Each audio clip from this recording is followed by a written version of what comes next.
¿Por qué no nos temes, pequeño mamífero?, preguntó ella, su voz como el choque de placas tectónicas. Elías dejó su copa y se acercó un paso más de lo permitido por el protocolo. Los escoltas dieron un paso al frente, pero Silara los detuvo con un gesto. Elías le explicó que los humanos no tememos a la fuerza, sino a la soledad.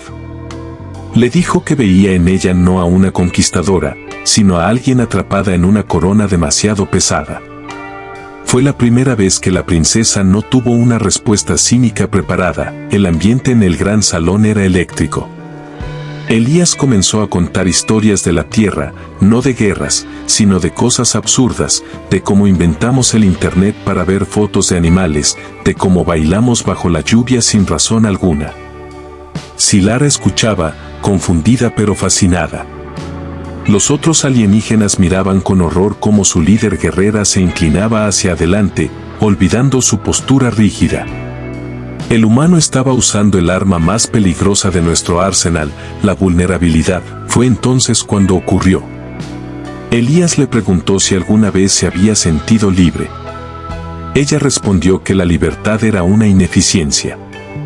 Él sonrió, esa sonrisa humana que parece esconder un secreto universal, y le dijo: «Princesa, eres la mujer más hermosa y aterradora de este cuadrante, pero apuesto a que no sabes qué hacer con un cumplido».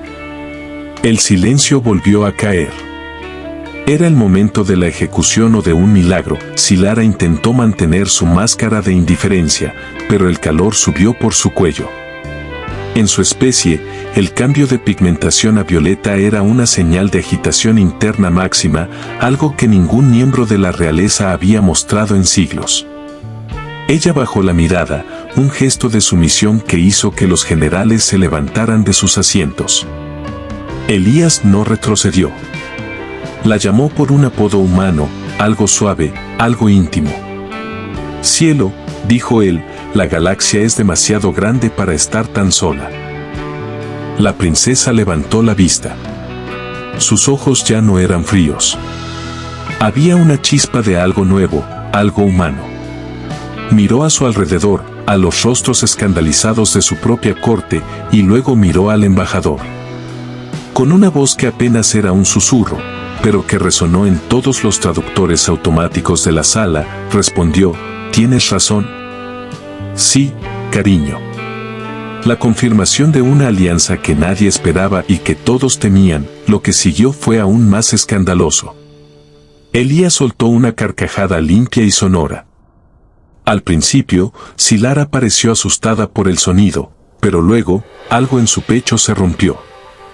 Una pequeña risita, luego una carcajada gutural y melodiosa escapó de sus labios. Ambos reían en medio de una crisis diplomática.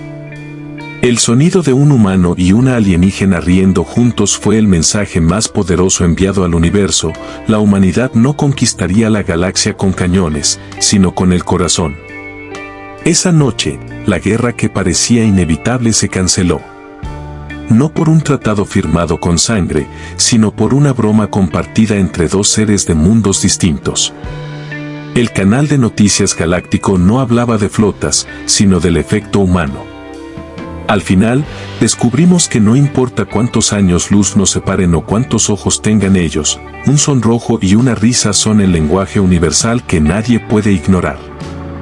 La humanidad había llegado para quedarse, y la princesa, bueno, ella finalmente había encontrado a alguien que no le tenía miedo a su oscuridad.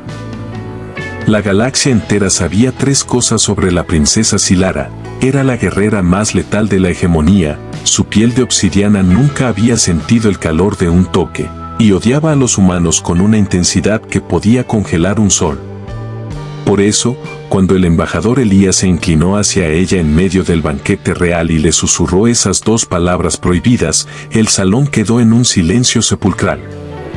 Los guardias desenfundaron sus espadas de plasma. Los senadores contuvieron el aliento. Pero entonces, sucedió lo imposible, la piel de la princesa cambió a un tono violeta intenso. Ella se sonrojó.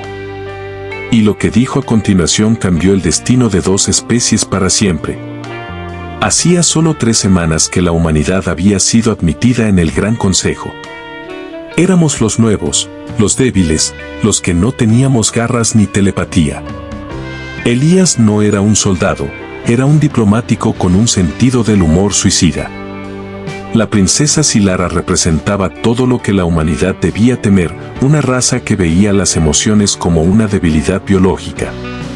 En la cultura de Silara, el amor era un mito y la risa era un ruido primitivo. Elías, sin embargo, la miraba no como a una diosa, sino como a alguien que necesitaba urgentemente una buena broma. El banquete era una trampa política. Cada plato servido era una prueba de etiqueta, cada palabra, un posible motivo de guerra. Silara estaba sentada en su trono de cristal, observando a Elías con ojos que brillaban como supernovas.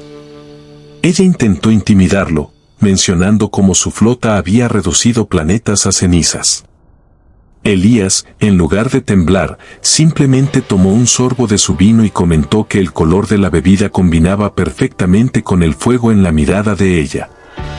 La audacia humana estaba empezando a filtrarse por las grietas de la armadura real.